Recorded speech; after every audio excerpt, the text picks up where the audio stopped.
Hello friends, मेरा नाम है अशोक मसीह और आज मैं आपके लिए गूगल फॉर्म्स को लाया हूँ। गूगल फॉर्म्स आज की ज़्यादातर ज़रूरत बनती चली जा रही है। आप लोग देख ही रहे होंगे कि इस समय बहुत ज़्यादा ऑनलाइन टेस्ट पर हो रहे हैं। ऑनलाइन टेस्ट में सबसे ज़्यादा समस्या जहाँ तक हमें समझ में आती है, जितने भी टीचर्स हैं उनको सबसे ज़्यादा फेस करनी पड़ रही है, क्योंकि उसमें रीज़न हो रहा है कि आप पढ़ा तो किसी तरह से ले रहे हो, उसके बाद उसका टेस्ट कैसे करोगे। टेस्ट करने के लिए बहुत बेसिक छोटे, अगर आप क्विज कराना चाहते हो ताकि फॉर्मेटिंग चाहते हो जो क्विज की तरह की हो रही हो, तो मल्टीपल चॉइस क्वेश्चन और शॉर्ट क्वेश्चन के लिए गूगल फॉर्म्स काफ़ी अच्छे ऑप्शन होते हैं। तो चलिए आज हम देखेंगे कि गूगल फॉर्म्स होते क्या हैं, हम क्रिएट कैसे करते हैं गूगल फॉर्म को। गूगल फॉर्म्स के अंदर जब भी हम क्रिएट करते हैं तो उनकी एक एक्सेल शीट्स बनती है। तो वो एक्सेल शीट कैसे बनती है और उसके अंदर किस तरह के फीचर्स होते हैं, किस तरह से हम उस एक्सेल शीट को अपने पास डाउनलोड कर सकते हैं। अगर आप चाहते हैं कि उसी समय जिस समय आपने रिजल्ट पेपर बनाया था और पेपर को कंडक्ट कराया है उसी समय ही आपका रिजल्ट बच्चों को डिस्प्ले हो जाए, तो वो भी ऑप्शन होता है। आप चाहते हैं कि उसका रिजल्ट बाद में डिस्प्ले हो, तो वो भी आप आराम से इजली उसके टेक्निकल्स कुछ पॉइंट्स हैं जिनको आप जान लेंगे अभी इस वीडियो में। अगर आप कंप्लीट देखेंगे तो फिर आप कर सकते हैं। साथ ही साथ अगर आप चाहते हो कि आपके गूगल फॉर्म में जो आप ऑप्शंस दे रहे हो तो उनकी कुछ वैल्यूज़ हो, यानी कि आप चाहते हो जो रिजल्ट क्रिएट हो उसकी कुछ स्पेसिफिक वैल्यूज़ हो, तो आप ऐसा भी क्रिएट कर सकते हैं। एक ही आप पूरे गूगल फॉर्म के अंदर अलग अलग क्वेश्चंस को अपने अपने हिसाब से उनको मार्क्स दे सकते हैं और उसके बेस पे उनका इवेल्यूशन भी कर सकते हैं। तो आइए देखते हैं गूगल फॉर्म्स कैसे हम क्रिएट करते हैं, how to create a Google form. सबसे पहले आप एक विंडो ओपन कर लीजिए जहाँ पे गूगल हो, क्योंकि आपके अलग से तो आपने बनाया नहीं होगा। तो मैं स्टार्टिंग से बताते हैं। यहाँ पे लिखिएगा Google form, Google form, automatically आ जाएगा गूगल फॉर्म्स। आप लिखोगे, क्लिक कर दिएगा, जो सबसे पहले आपको विंडो मिल जाएगी उसी पे क्लिक कर दिएगा गूगल फॉर्म्स के लिए। चलिए तो यहाँ पे देखते हैं दो अगर आप बिजनेस करते हैं तो बिजनेस से रिलेटेड गूगल फॉर्म्स आते हैं, या फिर आपको जो सबसे बता रहा हूँ कि छोटे छोटे आपके वर्क करने हैं तो आप इस तरह से पर्सनल वाले में गूगल फॉर्म्स पे क्लिक कर दीजिएगा। तो जैसे ही आप इस तरह से क्लिक करेंगे तो वो आपसे आपकी आईडी मांगेगा, क्योंकि ये गूगल है तो गूगल से आपकी जीमेल की जो भी आईडी होगी उससे आप एंटर करोगे तो उसको आप एंट्री कर दो।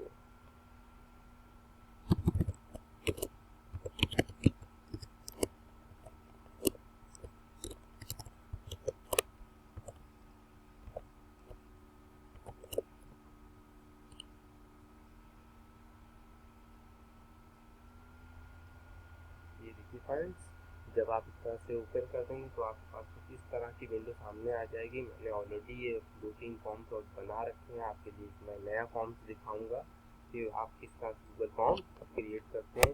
टेम्पलेट चाहिए तो आप इसमें से इस तरह के टेम्पलेट्स आते हैं, उनका भी यूज़ कर सकते हैं। मैं ब्लैंक फॉर्म से दिखाऊंगा ताकि आपको एक एक चीज़ क्रिस्टल और क्लियर होती चली जाए, आपको किस तरह से गूगल फॉर्म्स अपने क्रिएट करने हैं। चलिए इस तरह की कुछ सामने विंडो आ जाएगी और फटाफट हम बिना टाइम वेस्ट किए अपना गूगल फॉर्म क्रिएट करते हैं। यहाँ पे आपका जो भी ऑर्गेनाइजेशंस में आप काम कर रहे होते हैं या फिर जिस टॉपिक के लिए आपको हेडिंग सबसे बड़ी देनी होती है उससे रिलेवेंट यहाँ पे आप नाम प्रोवाइड कर सकते हैं। जैसे कि अगर मैं यह बात करता तो मैं ये भी डाल सकता हूँ कि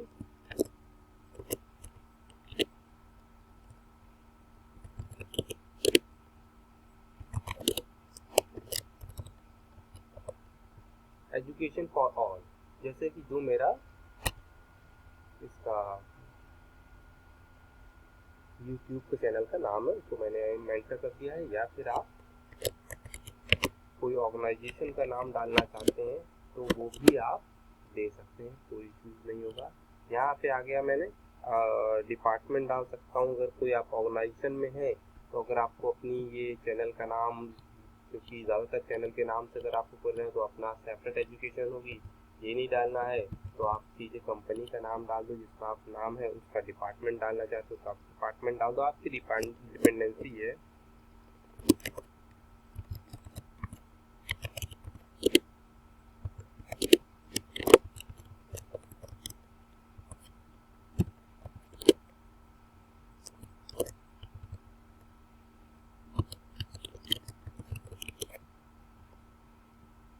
इस तरह से आपने एंट्री कर दी। अब आप चाहते हो कि इसमें कि आपकी टेस्ट का नाम आ जाए, तो फिर आप इसको लैब टेस्ट भी दे सकते हो कि लैब टेस्ट 1, 1, 2 जो भी आपको इस तरह से मेंशन करना है, तो आप लैब टेस्ट के नाम से इसको मेंशन कर सकते हो सकता है आपको रिमेनिंग इस तरह की भी रिक्वायरमेंट हो कि आप चाहते हो कि फर्दर और एक छोटा सा इसी तरह से टाइटल और डिस्क्रिप्शन आ जाए जिसमें आप एंट्रीज कर सकते हो। जैसे कि अगर आपसे कहा जाए तो फिर आप कहोगे कि कंप्यूटर से रिलेटेड या फिर समथिंग इस तरह का जो कोई टेस्ट लेना है, तो आप उसका नाम देना चाहते हो, तो ठीक है, आप उसका भी नाम दे सकते हो, कोई इशू नहीं।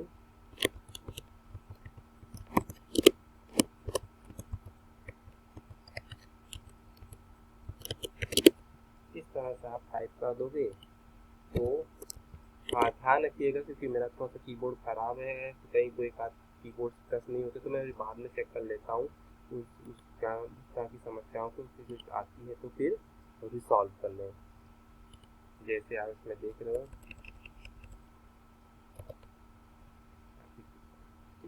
तो वो आप देख लेना अपने इशूज़ यहाँ पे रिसॉल्व कर लिया। अगर आप इसके बाद चाहते हो कि और डिटेल्स यहाँ पे करना है, क्योंकि वो ज़्यादातर अगर हम चीज़ों में देखे हैं तो आपके क्या कंटेंट आ जाते हैं कि अगर आप कहीं पढ़ा रहे हो तो उन बच्चों के ग्रुप्स होते हैं, तो यहाँ पे हमारा क्या है,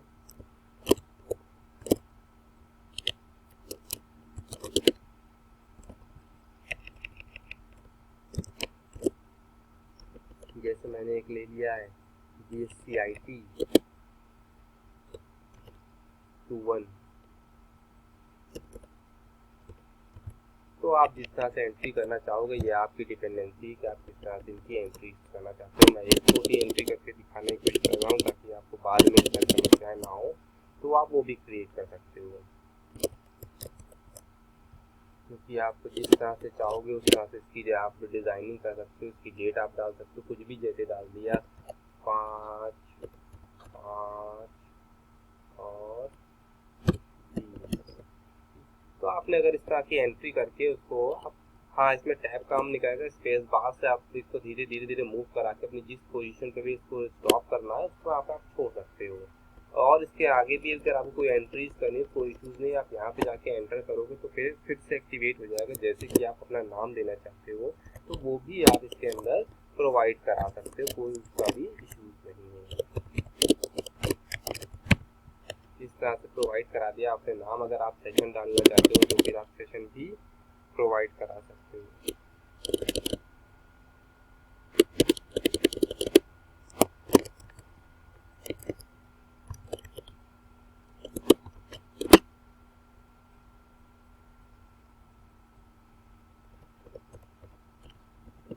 इस समय का जो सेशन चल रहा है उसी तरह से मैंने बना दिया है। और यहाँ पे देखो तो हमारा 9वां सेमेस्टर कुछ होता है,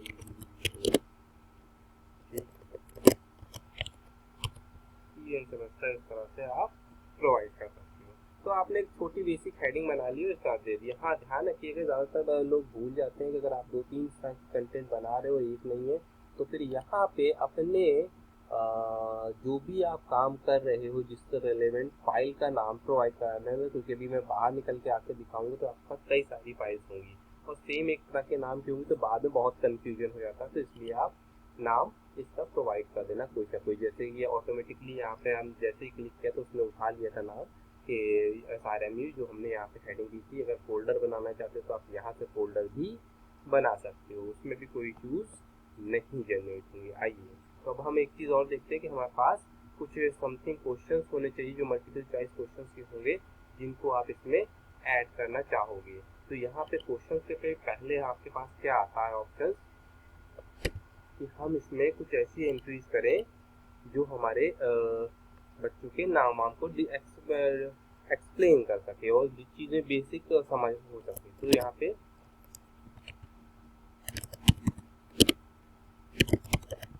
जैसे स्टूडेंट नेम या नेम ऑफ द स्टूडेंट, कुछ इस तरह की चीज़ें आप कह सकते हो।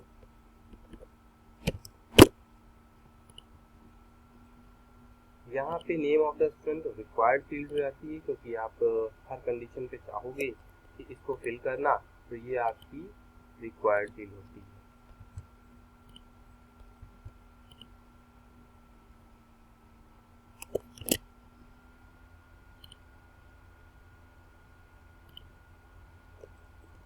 उसके बाद आपके पास और क्या चीज़ रहती है, रोल नंबर है, ईमेल आईडी है,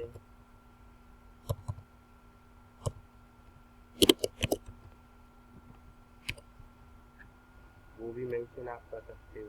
यहाँ पे देखिए जैसे ही रोल नंबर है तो ये इस तरह के भी ऑप्शंस आ जाते हैं। जब आप इसमें भी क्लिक करोगे तो ध्यान रखिएगा इसी तरह का ऑप्शंस आएगा जिसमें से आप टेक्स्ट फील्ड भी पिक कर सकते हो, कोई इशू नहीं। यहाँ पे तो नंबर ही है तो इसलिए नंबर आप छोड़ दिए। नंबर में भी अगर आपको ध्यान देना है तो ये भी देख लिए कुछ इस तरह के नंबर आप कोई काम कर रहे हैं जिसमें ग्रेटर देन, लेस देन और इस तरह के कुछ इश्यूज आ रहे हैं तो उनको भी आप डायरेक्टली यहाँ से सेट कर सकते हो, क्योंकि रोल नंबर भी एक कंपलसरी फील्ड है, इसलिए यहाँ पर रिक्वायर्ड पे आप ज़रूर टिक कर दीजिएगा ताकि बाद में इश्यूज ना हो। हाँ, यहाँ पे अगर कोई एंट्रीज करना चाहते हो, आप चाहते हो एरर कोई आप गलत बच्चा काम कर रहा है तो वो एरर मैसेज डिस्प्ले हो तो वो भी यहाँ पे आप डिस्प्ले करा सकते हो। अगर सेम इसी तरह की चीज़ें आपको और चाहिए तो यहाँ पे कॉपी का बटन होता है, उस पर भी आप क्लिक कर दिए तो डुप्लीकेट सेम चीज़ का रोल नंबर आपको दोबारा से किया हुआ यहाँ पे मिल जाएगा। देखिए ध्यान से, एक बार रोल नंबर क्रिएटेड है, दूसरा एक और क्रिएटेड है, इसमें भी रिक्वायर्ड फील्ड ऑटोमेटिकली फिल हो गई है। तो हमें जो चीज़ हमने एक बार फॉर्मेटिंग कर दी है वो सेम आ गई है। अब इसमें हमें सिर्फ चेंजेस क्या करने हैं, जैसे कि ईमेल आईडी है ना, तो ईमेल आईडी दे दी तो हमारा निश्चित रूप से हमें नंबर तो नहीं चाहिए, तो फिर हम टेक्स्ट यहाँ से पिक कर लेंगे और इस वाले ऑप्शंस में जैसे मैंने आपको बताया था यहाँ पे ईमेल एड्रेस पिक कर लेंगे। तो ईमेल आईडी में टेक्स्ट आ जाएगा, ईमेल एड्रेस आ जाएगा, रिक्वायर्ड फील्ड ऑटोमेटिकली यहाँ पे सेलेक्टेड है तो हमारा कोई इशूज नहीं है। अब इसके बाद हमारे पास ऑप्शंस में अगर आपको किसी तरह का कोई चीज़ फिल करनी है तो आप ऑप्शंस पे क्लिक करके दे सकते हो। जैसे कि बच्चों के पास ज़्यादातर क्या होता है, ग्रुप होता है, तो फिर ग्रुप आप दे सकते हो।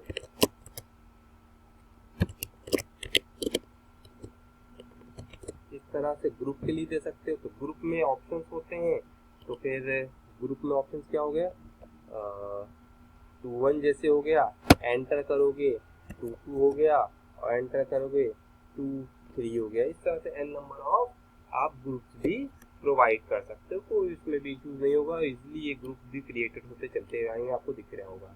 जहाँ पे आपको वर्क नहीं करना है वहाँ पे वो चीज़ आप ले लो, मतलब जिसका भी ऑप्शंस आपको पिक करना वो पिक कर लो। रिमेनिंग आपका अगर आपको लगता है कि ये सारे कंटेंट आपके लिए सफिशिएंट है, क्योंकि बहुत ज़्यादा क्रिएट करने का मतलब नहीं होता, जिससे उतना ही कंटेंट क्रिएट किएगा जिनसे मीनिंग आपकी कंप्लीट निकल आए। तो इसके बाद आप क्या करोगे, यहाँ पे एक रिकॉर्ड आप यहाँ पे प्लस का ऐड देख रहे हो, यानी कि आप क्वेश्चंस ऐड करना चाहते हो, नया क्वेश्चंस ऐड करना चाहते हो उसके लिए। हाँ, अगर आपके पास इस नए क्वेश्चन से रिलेटेड क्वेश्चंस होने चाहिए, जैसे कि मैंने आपके लिए पहले से ही यहाँ पे एक क्यू नाम का एक कंटेंट बनाया है और उसको ओपन कर लेता हूँ, ताकि आपको कुछ और भी चीज़ों की आपने जब भी पेपर बनाया होगा तो फिर आपके पास ढेर सारे इस तरह से क्वेश्चंस अवेलेबिलिटी में आने चाहिए और आप इसमें क्वेश्चंस ही फीड कर रहे होगे।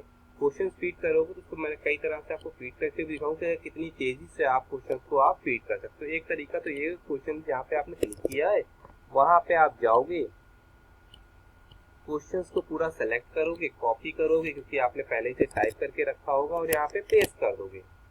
ठीक, एक ऑप्शन यहाँ पे आ गया। फिर यहाँ पे जाओगे क्वेश्चंस में, फिर वापस आप अपने विंडो पे जाओगे और सेलेक्ट करोगे, कॉपी करोगे और फिर पेस्ट करोगे और एंटर करके फिर दूसरा ऑप्शन तो अवेलेबल आ जाएगा। फिर आप सेलेक्ट कॉपी, यहाँ से कॉपी करने के बाद यहाँ पे आप पेस्ट करोगे, फिर से एंटर करोगे और ऑप्शंस आपके यहाँ से सेलेक्ट करने के बाद कॉपी करके आप फिर से यहाँ पे आप पेस्ट करते चले जाओगे। ठीक है,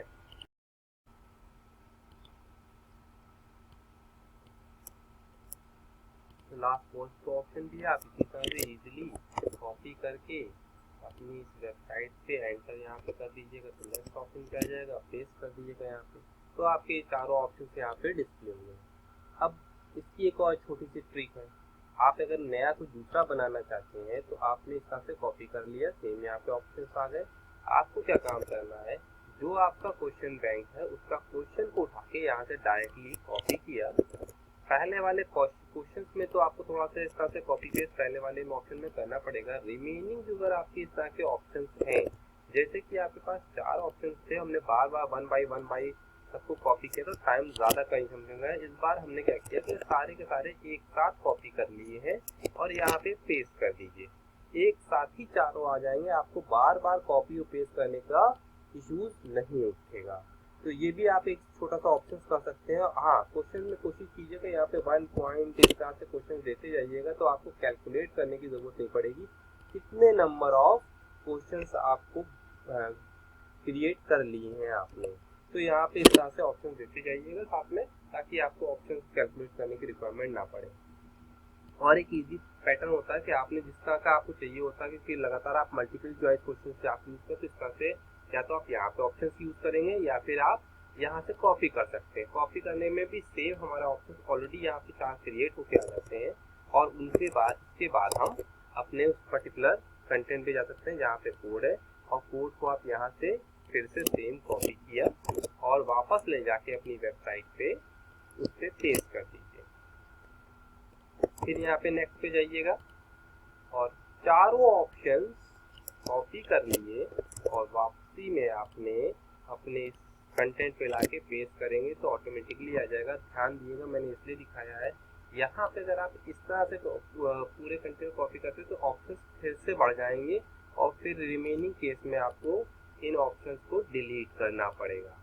तो आप ये ध्यान रख के करेंगे कि आपको सिर्फ यहाँ से कॉपी कर लेंगे तो बेटर रहेगा। अगर नीचे से कॉपी कर रहे हैं तो रिमेनिंग कोई इश्यूज नहीं, बस आपको सिर्फ डिलीट करना पड़ते हैं ऑप्शन और आपके ऑप्शन डिलीट हो जाएंगे। हाँ, अब एक चीज़ और देखिए, बहुत सारे लोग यहाँ पे की ऑप्शंस आता है, यहाँ पे इनकी वैल्यूज देते हैं जिसके बेस पे आप जनरेट करते हो। यहाँ पे कोई भी ऑप्शन नहीं आ रहा है, तो देखते हैं ये ऑप्शन कहाँ से अवेलेबिलिटी में आते हैं, जिसकी वजह से हम अपने स्कोर कार्ड को मेंटेन कर पाते हैं। तो यहाँ पे हम जाएंगे सेटिंग पे।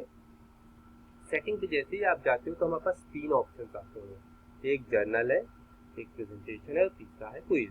तो यहाँ पे आप देखोगे अगर आप चाहते हो बच्चों की ईमेल आईडी कलेक्ट हो जाए, तो हमने अगर ध्यान दें तो पहले से ही ईमेल आईडी को ऑप्शन अपने फॉर्म में फिल करके रखा है। ये वाला है, अपने फॉर्म में पहले ही से हमने दे दिया है कि ईमेल आईडी क्रिएट की जाएगी, है ना। तो ये जो ईमेल आईडी क्रिएट हो रही है इसके लिए हमने पहले से ही ऑप्शन दे रखा है।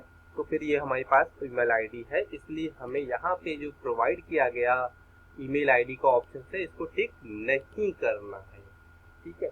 यहाँ पे एक चीज़ और बहुत ध्यान से देख लिया, अगर आप चाहते हो कि आपका गूगल फॉर्म बने और उसको बच्चा सबमिट सिर्फ एक ही बार करे, नेक्स्ट टाइम में उसके पास वो गूगल फॉर्म ऑप्शन एक्सेस होके ना आए, तो फिर आप लिमिट टू 1 रिस्पॉन्स कर दोगे ताकि एक ही बार बच्चा फिल कर सकता है। हाँ, लिंक को अगर दोबारा से वो ओपन करता है जो भी आपने प्रोवाइड किया है, तो उसकी दूसरी सेपरेट एंट्री होगी, प्रीवियस वाले एंट्री में वो नहीं कर पा रहा होगा, यानी कि वो कॉपी बना रहा होगा।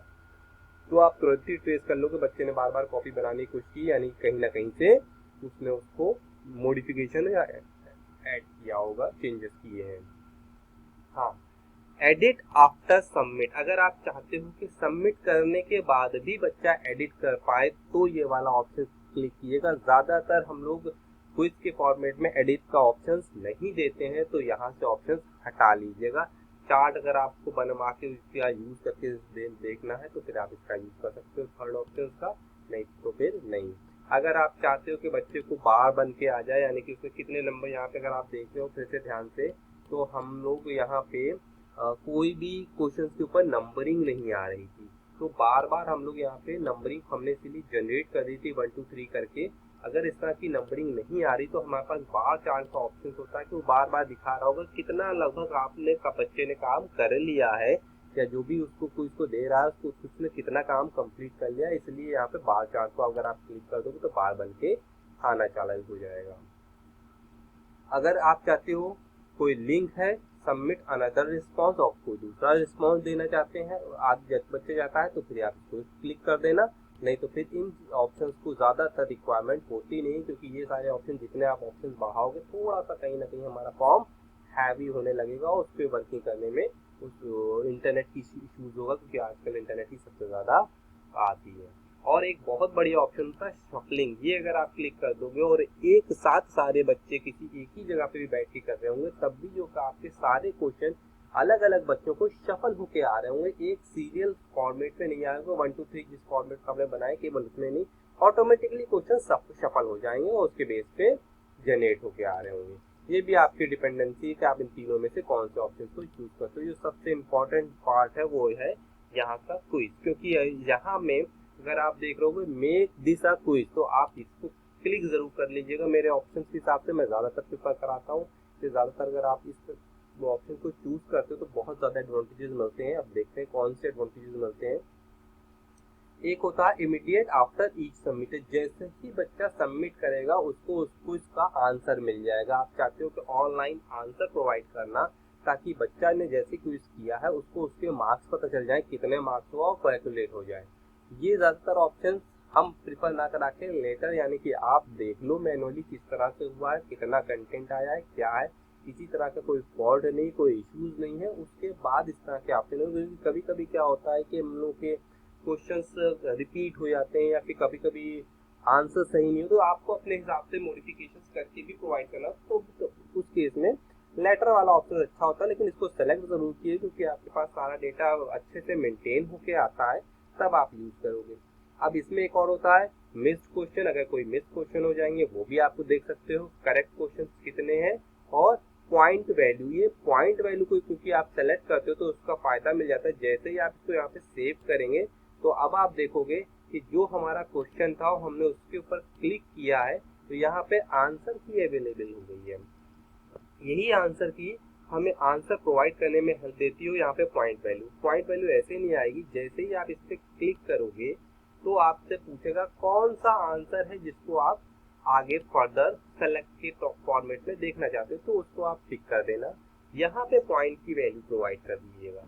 जैसे कि यहाँ पे आप क्या कर सकते हो, 1 एक पॉइंट है। हाँ, अगर आपने कुछ इस तरह से गिनना चाहते हो जो फ्लोटिंग पॉइंट में अगर हो तो इस तरह के ऑप्शन अवेलेबिलिटी में नहीं आता। अगर आप इसको सेव करोगे तो 1 यहाँ पे सेव होके आपको दिख रहा होगा, 1 पॉइंट आ गया। नेक्स्ट वाले में हम आपको दिखाते हैं कि आप सेम ये काम फिर से करोगे, और अगर आपने सेलेक्ट कर लिया है और यहाँ पे आप फ्लोटिंग पॉइंट की वैल्यू प्रोवाइड करना चाहते हो, तो फिर वो फ्लोटिंग पॉइंट की वैल्यू एक्सेप्ट नहीं करता है। पॉइंट की वैल्यू देखिए 5 हो गया, ऑटोमेटिकली इसने क्या किया कि 0.5 एक्सेप्ट नहीं करेगा। तो ध्यान रखिएगा, आप मिनिमम जो वैल्यूज है 1 से आप दे सकते हो, यानी कि डायरेक्टली नंबर में दे सकते हो, आप उसको फ्लोटिंग पॉइंट में नहीं प्रोवाइड करोगे। और इस तरह की जैसे ही आप सारी वैल्यूज प्रोवाइड कर देते हो तो फिर आपके पास हो जाता है, आपको जो भी ग्रेडिंग करना है उसके लिए आपके पास बच्चे के नंबर अवेलेबिलिटी में मिल जाएंगे। यानी कि इसमें से तीसरे में से ऑप्शन आप देख लो कौन सा बेस्ट है, यानी कि बी है, या और आप उसको भी बी को सेलेक्ट कर लिया तो आपके सारे क्वेश्चन के आंसर अवेलेबल हो गए और उसको डन कर दिया। इसका एडवांटेजेस क्या मिलने वाला है मैं आपको दिखाऊंगा। इस तरह के आप अगर आप देखोगे तो आपके फॉर्म का लुक कुछ इस तरह का आ गया है। आपके फॉर्म का नाम इधर से आ गया है, हेडिंग आपकी पहली आ गई, ये है सब हेडिंग आ गई जो आपको डिस्प्ले हो रही होगी। हाँ, ये देखिए ईमेल आईडी, मैंने इसका मतलब यहाँ पे क्लिक छोड़ दिया है और इसको आप वापस जाके ईमेल आईडी वाला ऑप्शन हटा देंगे क्योंकि हमने ऑलरेडी दिया है, तो फिर ये ऑप्शन हमारा हट गया, तो दोनों हेडिंग हमारी प्रॉपरली विजिट होने लगी।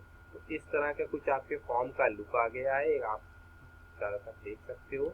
अगर आप चाहते हो कोई थीम बदलना, इसके ऊपर अप्लाई करना, तो आप यहाँ पे जाओगे। हाँ, इसके लिए आपको थीम्स रिलेवेंट आप कोई थीम पिक कर सकते हो, कोई कलर पिक कर सकते हो। देखो आप बदल रहा है, ग्रीन येलो कुछ इस तरह करना चाहते हो तो आप ये भी यूज़ कर सकते हो। यहाँ के ऑप्शन का भी आप थीम में यूज़ कर सकते हो। फिलहाल हम लोग को बहुत ज़्यादा रिक्वायरमेंट नहीं होती है, तो आपको जो भी कलर अच्छा लगता है आप इसका पिक कर सकते हो। इसके ऊपर भी अगर आप कोई चाहते हो कि इमेज लगाना तो आप इमेज भी यूज़ कर सकते हो। उनके भी फॉर्मेट्स भी बहुत सारे अवेलेबिलिटी में मिलते हैं। आप उसमें से किसी एक फॉर्मेट को इंसर्ट कर चाह दो तो वो उसके ऊपर वाले कंटेंट में ऑटोमेटिकली यहाँ पे बैनर बन के आ जाएगा। तो इसका मतलब अगर आपको कोई प्रोफेशनल काम करना है तो यहाँ पे आपके बैनर के ऊपर आपका इस नाम आपको डिस्प्ले होना चाहिए था, इसलिए आ रहा है यहाँ पे। अगर आपको इमेज नहीं चाहिए तो आप यहाँ से डिलीट कर दो, वापस हट जाएगी। इस तरह से आपके फॉर्म्स का लुक दिख रहा है। अब देखते हैं हम इसमें कि हम इसको कैसे फिल कराते हैं और उसके बाद इसमें एक्सेल शीट का यूज किस तरह से हो रहा होगा। तो यहाँ पे आप प्रीव्यू ऑप्शन होता है, जैसे ही आप इस प्रीव्यू पे क्लिक करोगे तो आपका सेम फॉर्म रन होके आपके सामने आ जाएगा। धीरे धीरे इसकी एंट्रीज आप फिलअप कर दो। यानी कि अच्छा, यहाँ पे एक चीज देखिए हमसे क्या मिस्टेक हुई है, स्टूडेंट नेम में हमने ऑप्शन छोड़ दिया है। तो हम वापस जाएंगे, लीव कर देते हैं इस पेज को, स्टूडेंट ऑप्शंस पे जाएंगे वापस। यहाँ पे हम शॉर्ट आंसर मेंशन करेंगे ताकि हमें यहाँ पे शॉर्ट में आंसर्स प्रोवाइड करने। ध्यान रखिएगा इन सारे को जो आप स्टूडेंट नेम है, रोल नंबर है, इसमें पॉइंट वैल्यू मत दे दीजिएगा किसी तरह से गलती से, क्योंकि अगर आपने पॉइंट वैल्यू दे दी उसकी भी कैलकुलेट करने में जिसकी कोई मीनिंग नहीं है। फिर आप रन कराओगे तो यहाँ पे आपका शॉर्ट आंसर आ रहा होगा, यानी कि आपको चाहिए है स्टूडेंट का नेम, रोल नंबर। मैं भी एंट्री ऐसे ही कर रहा हूँ, कोई मीनिंग नहीं है। उसके बाद ईमेल आईडी @gmail.com।